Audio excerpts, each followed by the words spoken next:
HOA Karen calls 911 to have my driveway removed. Didn't know I'm the city's zoning officer. When I moved into my new home, all I wanted was a peaceful life. But that dream quickly shattered when I encountered Karen, the self-proclaimed queen of the HOA. It all started when I decided to extend my driveway to accommodate an extra vehicle. But Karen, in her infinite wisdom and completely unofficial authority, had other plans. You can't just do whatever you want. She shrieked. This is an HOA neighborhood. All driveway modifications must go through us. I sighed. Actually, this is private property and I already have the city's approval.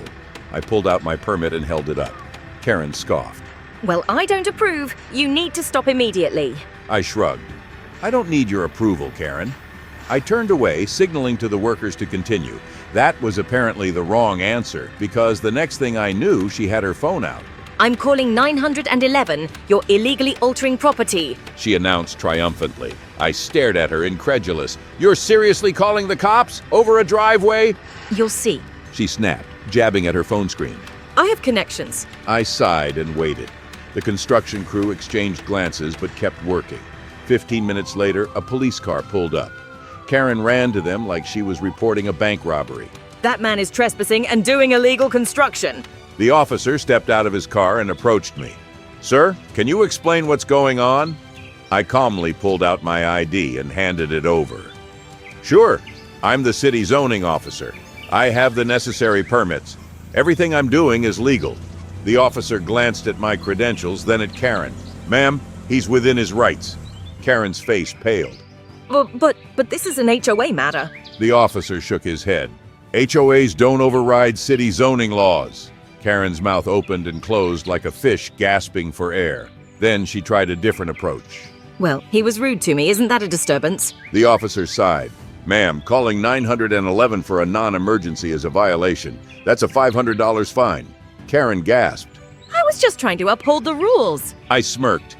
I guess zoning laws trump HOA tantrums. She grabbed the ticket, crumpled it, and stomped away, muttering about how she was going to take this to the board.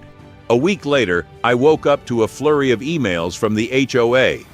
Karen had exaggerated the situation, claiming I was turning my home into a commercial parking lot. The board, undoubtedly influenced by Karen's relentless badgering, scheduled a hearing to discuss my unauthorized alterations. I attended the meeting armed with my permits. Karen, sitting at the front like she was presiding over a courtroom, smirked as I took my seat. The HOA president cleared his throat. We've received complaints about your driveway expansion. Do you have anything to say? I nodded. Yes, I have the proper permits and everything is within city regulations. Karen scoffed. If we let him do this, what's next? A giant car dealership in his front yard? One of the board members raised an eyebrow. Karen, this is a driveway extension, not a commercial development. Karen turned red. But it disrupts the neighborhood's aesthetic. The HOA president sighed. These permits are in order. We have no legal grounds to stop him. Karen's jaw tightened.